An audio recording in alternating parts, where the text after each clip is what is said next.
सबका स्वागत है। मैं हूं अनिल सिंघवी और नए साल में बाजार की चाल कैसी रहेगी और कहां बनेगा पैसा। क्या बाजार में प्री बजट और प्री ट्रम्प रैली बनने की तैयारी है?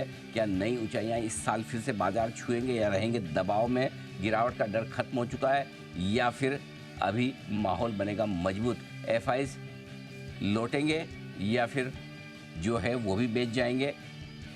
सारे सवाल हैं आपके मन में, लेकिन इन सारे सवाल के जवाब देने के लिए आपको कुछ ऐसे एक्सपर्ट चाहिए जिनको कुछ सालों का नहीं, कई दशकों का अनुभव हो बाजार का और जिनकी पकड़ घरेलू बाजारों पर और पूरी दुनिया पर बड़ी मजबूत हो, जिन्हें समझ हो मैक्रो की भी और माइक्रो की भी, कंपनियों की नीतियों की भी और साथ ही साथ सेक्टर्स की भी। और इसीलिए आज हमने एक बड़ा तगड़ा कॉम्बिनेशन बनाया है आपके लिए। दो बेहद खास मेहमान हमारे साथ कार्यक्रम में शामिल हो रहे हैं।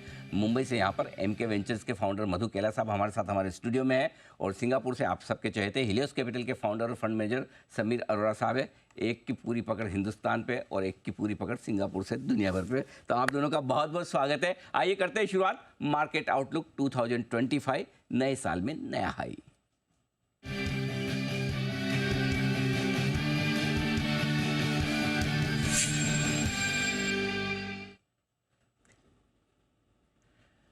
समीर सर और मधु सर, आप दोनों का बहुत बहुत स्वागत है। और सबसे पहले समीर सर, आपको नए साल की बहुत बहुत शुभकामनाएं, बधाइयाँ। उम्मीद करते हैं कि आप तन मन और धन तीनों से नए साल को भरपूर एंजॉय करें, अपने लिए भी और अपने निवेशकों के लिए भी। सर बहुत बढ़िया और बहुत बड़ी वेल्थ बनाए सर। नहीं, thank you very much ji and happy new year to you and Madhu my friend. And आप मधु को ऐसे ना बोले कि इंडिया में पकड़ है, उसकी भी ग्लोबल पकड़ है। इंडिया में हमारी पकड़ है मधु सर सारे पे। व्यूअर्स को भी इंडिया में हमारी पकड़ मधु सर पे, आप पे कम है सर। आप क्योंकि सिंगापुर में होते तो कम पकड़ में आते, मधु सर को हम जल्दी से पकड़ पाते। नहीं, बिल्कुल इसमें कोई डाउट ही नहीं। और आपके दर्शकों को भी हैप्पी न्यू ईयर। जी सर, बिल्कुल। मधु सर आपको भी बहुत हैप्पी न्यू ईयर अनिल भाई, हैप्पी न्यू ईयर समीर भाई, और आपके सारे दर्शकों को जो आपको इतना चाहते हैं उनको भी वेरी हैप्पी न्यू ईयर। बिल्कुल सर। और हर साल हम इस खास शो का इंतज़ार करते हैं कि कब आपसे मुलाकात हो और बाज़ार के बारे में कुछ बढ़िया बातें और बढ़िया समझे भी। सर समीर सर, शुरुआत करना चाहता हूँ आपसे। साल तो 2024 का बहुत अच्छा गया। जब शुरुआत हो रही थी सब डर था थोड़ा, अरे क्या होगा क्या नहीं होगा, मुश्किल रहेगा, लेकिन पैसा तो भर के बना।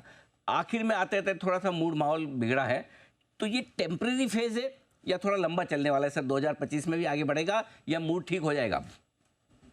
लेकिन अगर आप अनिल लास्ट 3 महीने का देखें और आई थिंक मार्केट 10-11% गिर गई, तो ऐसे कंटिन्यू करना तो मुझे लगता है गलत है। लेकिन 24 के जो ओवरऑल रिटर्न्स बने वो भी बड़े हाई थे। इसलिए मुझे लगता है कि नॉर्मली आपको कहना चाहिए कि लास्ट ईयर जो भी कहें, एंड में निफ्टी एनएससी 500 इंडेक्स बढ़ा 15% और जो निफ्टी इंडेक्स बढ़ा करीब 9%। और 9% तो लॉन्गर टर्म एवरेज से बहुत लो है, और 15% जो 500 इंडेक्स का रिटर्न है वो इन लाइन विद हिस्ट्री है। बट क्योंकि रिजल्ट थोड़े खराब आए लास्ट क्वार्टर में, जाते जाते तो एक आध क्वार्टर और निकल जाए। अगर आप रीजनेबल एक्सपेक्टेशन जो मेरे हिसाब से 10-12-15% इंडेक्स लेवल पे करें तो वो इतना ऑफ नहीं है। पिछले 2 सालों के रिटर्न से तो बहुत कम होगा। लेकिन ओवरऑल फिर भी आपको इक्विटी में कई कई सालों में अगर रीजनेबल रिटर्न भी मिल जाए जो बाकी ऑल्टरनेटिव से अच्छा, तो उस हिसाब से मुझे लगता है ठीक है। 2025 में पैसे तो बन जाएंगे, यही सवाल मैं आपसे पूछूंगा मधु सर। लेकिन उससे पहले, क्योंकि 2024 में एक वो कुश्ती का माहौल था।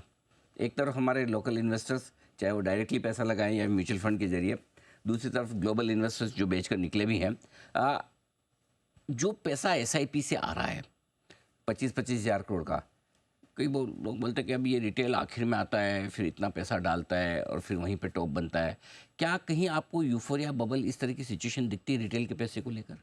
अनिल भाई, पहला ना बाजार में बहुत ज़्यादा कंसर्न है इन सब बातों को लेके। जी जी। तो इस बारी आपको मिलने के पहले मैंने थोड़ा एक्चुअल डेटा देखा। ओके। राइट, तो आपको मेरा ओपिनियन तो इरेलेवेंट है, but data is more relevant. Right, if you go in 2019 ji, SIP inflows as a percentage of market cap 0.6% होता था। ओके।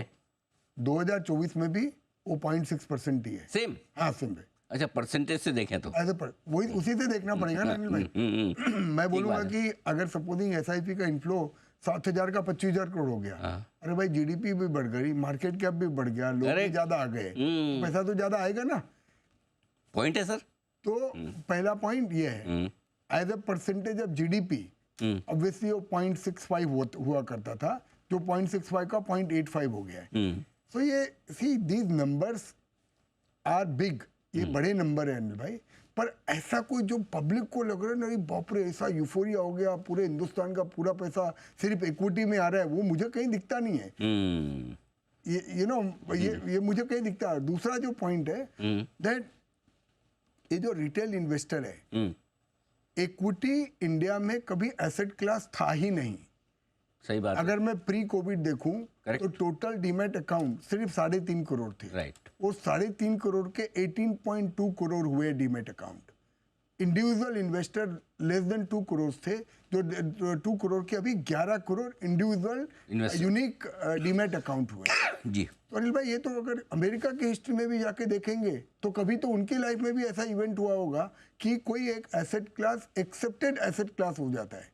पर चूंकि हम लोगों को 25-25, 30 साल का अनुभव है और हम उस अनुभव को वो 10 साल पहले क्या हुआ, 20 साल पहले क्या हुआ, उससे रिलेट कर रहे हैं ना, इसके लिए ये नंबर थोड़े ज्यादा ओवरवेलमिंग लग रहे हैं। बट ये ऐसा मतलब obviously these are big numbers, I am not disputing that, पर अनिल भाई ऐसा कुछ नहीं है कि बहुत कुछ बड़ा यूफोरिया हो गया और इसके कारण बहुत ज्यादा पैनिक करने की कोई जरूरत है। और तीसरा पॉइंट मैं बोलूंगा ना, इतना ज्यादा बात की हुआ है रिटेल इन्वेस्टर की वजह से, kudos to retail investor, they have been the smartest investor in India today।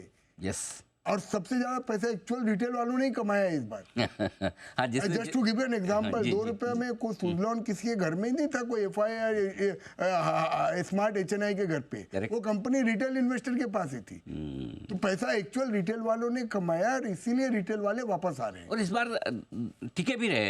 हाँ ठीक है, ठीक है, एब्सोल्युटली। आप देखें ना, अक्टूबर में जब सबसे ज्यादा एफआईज बेचे थे, सबसे बड़ी एसआईपी और फ्लोज बढ़ के तो आए। या obviously we need to monitor this, पर ऐसा कोई यूफोरिया नहीं है, that is what I am telling. चलो, ये बहुत अच्छी बात आपने की कि रिटेल की तरफ से अगर आपको लगता है कि बहुत यूफोरिया, लेकिन हाँ एफआईज की तरफ से जो थोड़ा सा मूड बदला या बिगड़ा है, उस पर एक बार जरा समीर सर से पूछना चाहता हूँ। समीर सर, क्या लगता है 2025 में एफआईज लौटेंगे फिर से भारत में?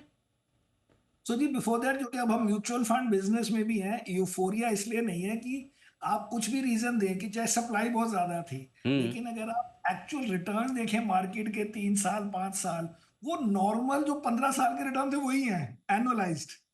मतलब 5 साल में थोड़े ज्यादा हो जाते हैं, 3-4% ज्यादा, तो आपको आउटकम से ही पता लग रहा है कि यूफोरिया नहीं है। चाहे वो यूफोरिया मैच आउट हो गया कि सप्लाई ज्यादा हो गई, जो भी हो गया, बट मार्केट कोई आउट ऑफ लाइन नहीं गई क्योंकि ज्यादा लोग थे। और सेकंड थिंग इज, ये जो हम एसआईपी देखते हैं उसमें नेट एसआईपी इतना नहीं होता, ये आप देखते हैं ग्रॉस एसआईपी, और कई लोग एसआईपी कैंसिल करते हैं, वो करते हैं, वो डेटा अलग से भी आता है, लेकिन एक्चुअली कोई मेरे हिसाब से बहुत यूफोरिया नहीं है। अगर आप फॉरेन इन्वेस्टर की तरफ से देखें, सो फॉरेन इन्वेस्टर ने इस साल में जो सेलिंग की है सेकेंडरी मार्केट में, मतलब 24 में, लास्ट ईयर, उससे अबाउट इक्वल उन्होंने क्यूआईपीज और आईपीओज में खरीदा है। तो मैं उसको ऐसे इंटरप्रेट करता हूँ, ऑफकोर्स नेट पॉजिटिव बहुत ज्यादा नहीं हुआ, बल्कि जीरो ही है, ना नेगेटिव है ना पॉजिटिव है, कि ये जो फॉरेन इन्वेस्टर है वो अपना पोर्टफोलियो थोड़ा चेंज कर रहा है, क्योंकि पहले उसके पास स्टॉक्स थे ये बड़ी बड़ी consumer companies and financial companies and may be IT companies, और जो नई कंपनियां लिस्ट हुई हैं वो थोड़ी कोई न्यू एज की हैं या कोई नई चीजें कर रही हैं, या वो अपने आप को लार्ज कैप से मिड कैप थोड़ा सा 5-10% अपना पोर्टफोलियो शिफ्ट करना चाहते हैं, और वो उनको मौका खाली आईपीओ और क्यूआईपी में होता है। तो ओवरऑल एफआईआई का 24 में नेगेटिव नंबर नहीं था, मतलब थोड़ा सा नेगेटिव हो सकता है प्लस माइनस जो लास्ट 2-3 दिन में हुआ होगा, बट जनरली एफआईआई ने 4 साल में खाली नेगेटिव रहे हैं इंडिया में लास्ट 25 सालों में। लेकिन क्या है कि 2018 के बाद जब से ये लॉन्ग टर्म कैपिटल गेन्स और शॉर्ट टर्म कैपिटल गेन्स लगा ज्यादा कि भाई मॉरिशियस और सिंगापुर ट्रीटी चली गई है, तो इंडिया के रिटर्न्स थोड़े से लेस अट्रैक्टिव हो गए हैं। अगर आप पोस्ट टैक्स बेसिस पे देखें, उसकी कॉस्ट तो इंडिया दे रहा है और देगा, लेकिन उसके बाद भी एफआईएस का इंटरेस्ट इज क्वाइट हाई। हमें भी अभी एक बड़ा सेपरेट अकाउंट मिला अक्टूबर 1 से, तो ये पैसे एफआईज ही दे रहे हैं और टैक्स बढ़ाने के बाद भी दे रहे हैं। बट जनरली मुझे नहीं लगता कि एफआईएस को आपको ऐसे लेना चाहिए कि हर साल की वो आएंगे कि नहीं आएंगे। मोस्टली वो आते हैं, मोस्टली वो हर साल आते हैं। एंड इवन इन 24 वो नेट में नहीं गए, लेकिन आए भी नहीं। बट दैट वाज ड्रिवन क्योंकि वो डोनाल्ड ट्रम्प की विक्ट्री के बाद सबको लगा कि यूएस करेंसी विल स्ट्रेंथन, जो हुआ, और US market will be good, जो हुई। तो उसके लिए लास्ट 2-3 महीने में 12-14 बिलियन चले गए। बट वो भी इवेंट अब हो जाएगा प्लस माइनस, अगर अभी खत्म नहीं। भाई की बात का जो एक्चुअल परसेंटेज है, एफआई होल्डिंग अभी रिकॉर्ड लो पे है। It is at 17.8% of overall market cap, which used to be roughly 22.3% 10 years back. तो ऑलरेडी 5% एफआई का जो कम हो ही गया है, परसेंटेज में तो 5% कम हो चुका है। और एफआई की ownership of the overall market cap is also now around 9.5%. सो हम एक साइड का देख रहे हैं दैट एफआईज ने बेचा है, बट एफआईज के बेचने के बाद भी मार्केट स्टेबल है। और let's not forget 2024 was the most unprecedented year in the history of global market because 3 लड़ाइयाँ चल रही है एक साथ। दुनिया भर के इलेक्शंस थे, दुनिया भर की ग्लोबल अनसर्टेनिटी थी, राइट? तो उसकी वजह से भी, और प्लस एफआईज ने सिर्फ, मैं समीर भाई की बात से सहमत हूँ कि टैक्सेशन की वजह से प्रॉब्लम हुआ है, but emerging market as a overall asset class ही उड़ गया। तो सबसे बड़े कंपोनेंट इमर्जिंग मार्केट के क्या थे? चाइना और रशिया, और दोनों उड़ गए लास्ट, दोनों उड़ गए, करेक्ट, राइट? तो ये जो एक जनरल आउटफ्लो भी हुआ है एफआई इन्वेस्टर्स का फ्रॉम इमर्जिंग मार्केट, और इंडिया उसका एक पार्ट रहा है। सही बात है, अगर पूरा ही पैसा निकालेंगे तो थोड़ा तो हमें हमारे को यहाँ से आएगा, और हमारा वेटेज इमर्जिंग मार्केट में बढ़ गया है बिकॉज चाइना और रशिया का कम हो गया है। इसकी वजह से थोड़ा आउटफ्लो और भी ज्यादा लग रहा है। समीर सर, 2025 में तेजी होगी तो किस वजह से बताएं? तेजी का आपको पहले डिफाइन करना पड़ेगा। तेजी को अगर आप कहें कि 20-25% रिटर्न, मुझे लगता है कि लो प्रोबेबिलिटी है। ओके, हम तेजी को ये कहते हैं कि पुरानी तेजी में आप खो ना दे बहुत ज्यादा, या खोएं। तो अगर आप कहें 10-12-15% रिटर्न, मुझे लगता है बड़ी आसानी से बन सकते हैं। इसमें क्या बड़े रीजन हो सकते हैं। एक तो हो सकता है कि जो लास्ट क्वार्टर के रिजल्ट्स खराब हुए, वो जनरली लेटर से कि 3-6 महीने तक खराब रहते हैं। तो एक क्वार्टर और आप कह लें कि कंज्यूमर का, ऑटो का एक्चुअल सेल्स वगैरह खराब रहेगी। लेकिन ड्यूरिंग दिस टाइम गवर्नमेंट ने भी अपनी स्पेंडिंग नहीं की थी because of elections and because of वो बजट टाइम में, मतलब वो 6 महीने निकल गए। तो उनकी भी, अगर वो अभी उन्होंने स्पेंडिंग शुरू नहीं की, तो इसका मतलब है वो बिलो टारगेट उनका वो हो जाएगा डेफिसिट। तो वो मुझे लगता है कि ऐसे गवर्नमेंट नॉर्मली छोड़ती नहीं है अपने बजट को। लेकिन अगर वो भी स्लो हो गया तो फिर वो अगले हाफ में, क्वार्टर में यूज हो जाएगा।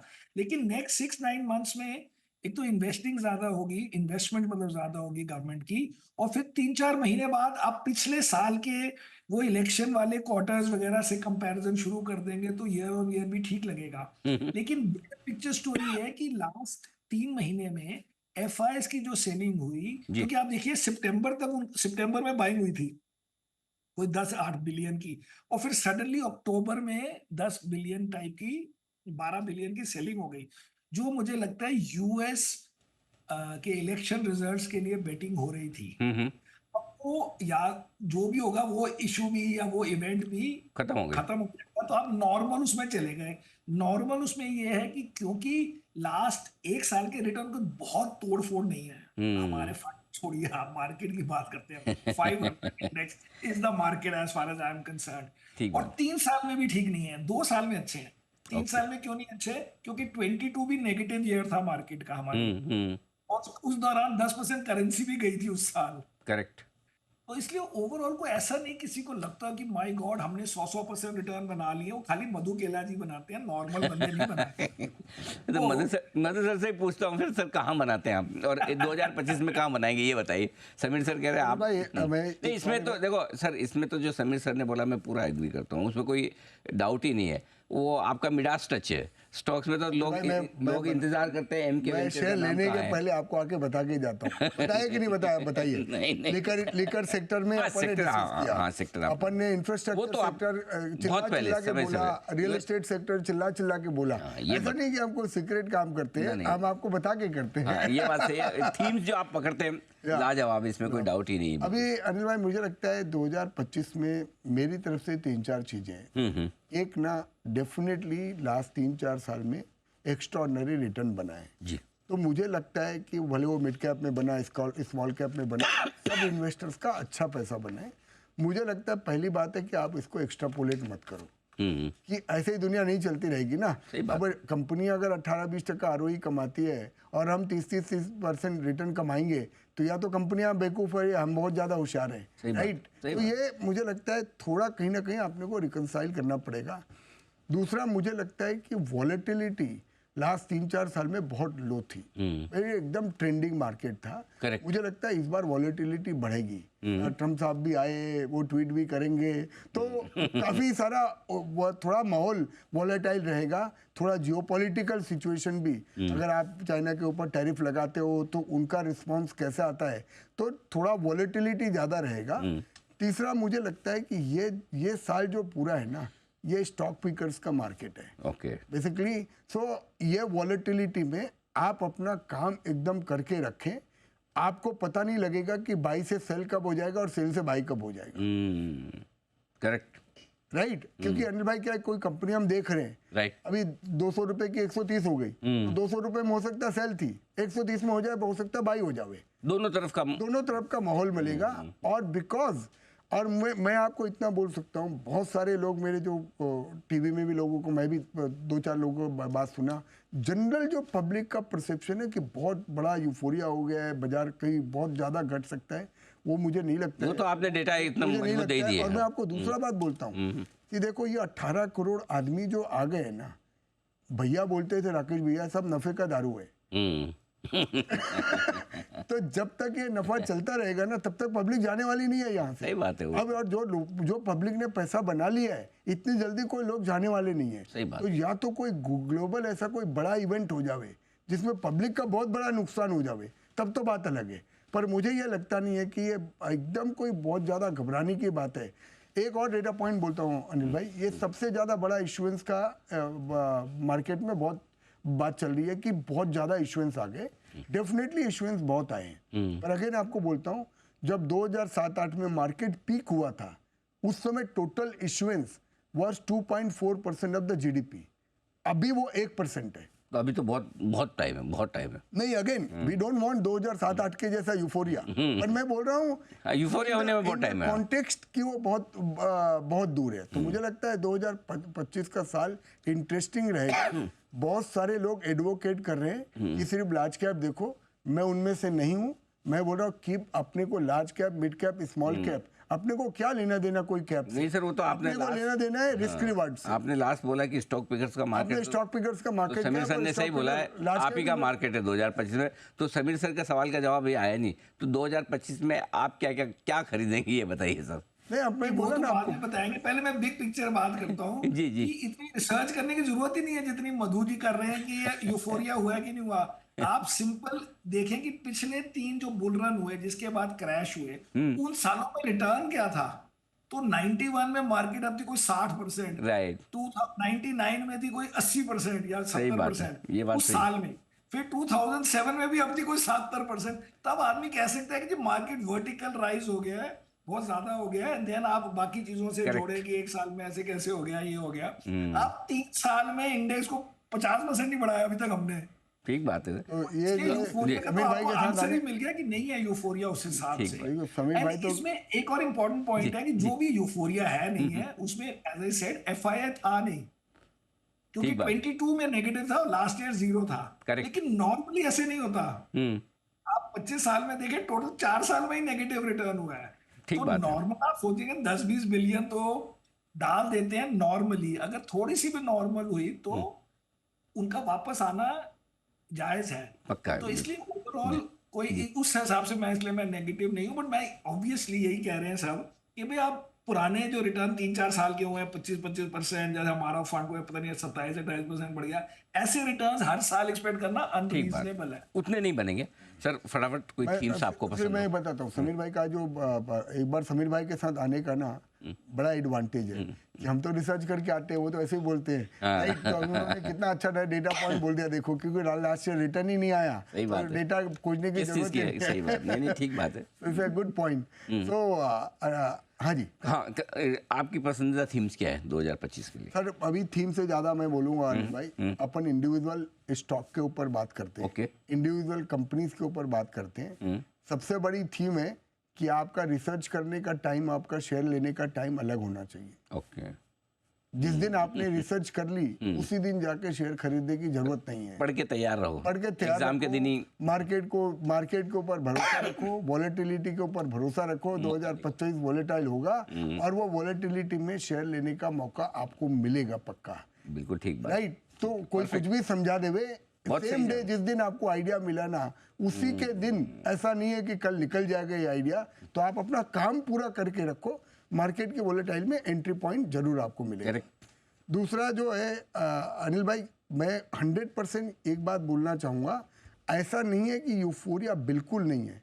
There is a select pocket जहाँ 100 का पी हो गया है, 10-10% का ग्रोथ है, या बहुत सारी छोटी छोटी कंपनियों में ना सब तरीके के कारनामे चल रहे सही हैं। बात। तो अपने को वहाँ से तो डेफिनेटली डर के रहना है। यहाँ पे वैल्यूएशन एकदम एक्सट्रीम हो गया है या एक्टिविटी बहुत ज़्यादा है, पर उसके अलावा भी there will be select pockets of market जहाँ पे अभी भी रिटर्न बनेगी। एक सेक्टर अनिल भाई जो हम स्टडी कर रहे हैं अभी, और वो फिर आप बोलना नहीं कि आप बोले नहीं, बताया नहीं। हाँ अभी तक मैंने शेयर लिया नहीं है और खुद आपके चैनल में आके बोल रहा हूँ। जी। एक सेक्टर जो इंटरेस्टिंग हो सकता है अगले 2-3 साल के अंदर में, वो हो सकता है सीमेंट। सीमेंट, ओह लवली। अभी सीमेंट में क्या हुआ है, लास्ट 5 साल में 100 मिलियन टन का कंसोलिडेशन हो गया। अगले 3 साल के अंदर जो टॉप 10 प्लेयर्स हैं उनका मार्केट शेयर हो गया है अभी 78%, जो 5-7 साल पहले 53% हुआ करता था। अब प्राइसिंग पावर आएगा। अब ये जो है ना, करीब 125 मिलियन टन की और कैपेसिटी कंसोलिडेट होना बाकी है। अब मुझे लगता है अगले 12-18 महीने के अंदर इसमें से भी, जैसे इंडिया सीमेंट का वैल्यूएशन तो हाई था पर उसको कंसोलिडेट होना ही था, मुझे लगता है, और ये जैसे ही कंसोलिडेशन की तरफ बढ़ेगा ना, और ये जो टॉप 10 प्लेयर्स है इनका मार्केट शेयर लेट से 78 का 85-90% होगा, तो फिर मुझे लगता है अगले 3-4 साल के लिए cement will become a very interesting theme. फिर इंडिया में डिमांड का प्रॉब्लम नहीं है, और अब नया कैपेसिटी लगाना अनिल भाई मुश्किल का बहुत बहुत कठिन है, Correct. और ऑल्सो नया कैपेसिटी 1-2 मिलियन टन का वायबल ही नहीं रहेगा। ठीक बात है। अब बनाना तो बड़ा ही बना। समीर सर, जल्दी से आपकी कोई पसंदीदा पसंदीदा थीम 2025 के लिए सर? नहीं जी, मेरी पहले तो बिग पिक्चर थीम ये है कि इंडिया, मैं नॉट थीम नहीं है, मैं चाहता हूँ कि लोग मेरे से सहमत हो या व्हाटएवर, कि इंडिया को चाइना के साथ पीस करनी चाहिए। चाइना जो है कई सेक्टर्स में इतना इंडिया से आगे है, जैसे कि ईवी में या सोलर में, कि इंडिया को ये लड़ने की जरूरत ही नहीं है कि नहीं ये हम अपने आप री इन्वेंट करेंगे इस व्हील को। तो क्या है कि अगर आपकी कोई सिक्योरिटी टाइप सेक्टर्स हैं जिसमें आपको लगता है कि कोई हैकिंग हो जाएगी, ये हो जाएगी, वो चीज़ों में आप जितनी मर्जी रिस्ट्रिक्शन लगाएं, लेकिन बाकी सेक्टर्स में अगर हम कहें कि हम अपने आप ग्लोबल स्केल के बन जाएंगे, हमें इन्वेस्टमेंट चाहिए, उनको मार्केट चाहिए। अगर हम कोई भी ट्रांजैक्शन करें जहां इंडियन पार्टनर चाहिए, आपको साथ में कंपलसरी है, लोकलाइजेशन कंपलसरी है, कोई ये टैक्स जो भी लें, इतना लोकल प्रोडक्शन करें, उनको रॉयल्टी ना दें, ये ना करें, ये सब करके ये सब सेक्टर्स खोलने चाहिए। बिग पिक्चर में मैं पहले नेगेटिव बताता हूँ कि जहां पर भी चाइना की ओवर सप्लाई है, जहां पे चाइना अब आजकल क्योंकि कॉर्नर्ड है in terms of low growth, उसके अगेंस्ट जो भी सेक्टर है जैसे केमिकल सेक्टर, और मेरे को तो लगता है ईवी, मुझे तो लगता है सोलर, इन सब में खाली ये स्टोरी नहीं हो सकती कि हमें तो प्रोटेक्ट करेंगे, इंडियन गवर्नमेंट वाले प्रोटेक्ट करेंगे टैरिफ से और ड्यूटी से, ये सब नहीं होगा। ये beyond the point is a loss for India as a country, क्योंकि कई चीजों में आपको टेक्नोलॉजी चाहिए, इन्वेस्टमेंट चाहिए, कैपेक्स चाहिए, उनको मार्केट चाहिए। ठीक बात है। तो बड़ी इंटरेस्टिंग चीज़ आपने बताई सर। अब मेरे पास 30 सेकंड का समय बचा है आप दोनों के लिए, और आप दोनों से एक बहुत ही पर्सनल सवाल है। मधु सर, आपको और समीर सर को एक एक रेजोल्यूशन लेना है 2025 के लिए। एक खुद के लिए लेना है, एक दूसरे के लिए, मतलब एक आप लेंगे समीर सर के लिए और समीर सर आपके लिए लेंगे फिर। तो पहले आप बताइए। लेट समीर सर गो फर्स्ट। मैं बताता हूँ जी, हाँ जी। मधु को रेजोल्यूशन देना चाहिए कि वो साल में एक आध छुट्टी सिंगापुर में आके मनाए। अरे वाह, क्या बात है। और समीर सर को ये रेजोल्यूशन लेना चाहिए कि मेरे से ज्यादा बात करे वो इस अरे साल में। वाह। नहीं, कौन सा कम बात है। ताकि तो मेरा 2025 का रेजोल्यूशन पूरा भी हो गया अभी। हाँ। मेरा ये था कि मैं दोस्तों के बीच में दोस्ती और मजबूत बनाऊं, जो मैंने अभी कर दी है। Exactly. Thank you so much. तो बस इसी तरह से मैं उम्मीद करता हूं कि 2025 का साल सबके लिए मुस्कुराता हुआ निकले और आप सब अपने लिए और अपने निवेशकों के लिए बहुत सारी वेल्थ बनाएं। ये मेरी एक बार फिर से मधु सर आपको और समीर सर आपको शुभकामनाएं। बहुत बहुत धन्यवाद आप दोनों का समय देने के लिए और इस खास शो में हमारा साथ देने के लिए। इस खास शो में इतना ही, मुझे दीजिए इजाज़त। नमस्कार।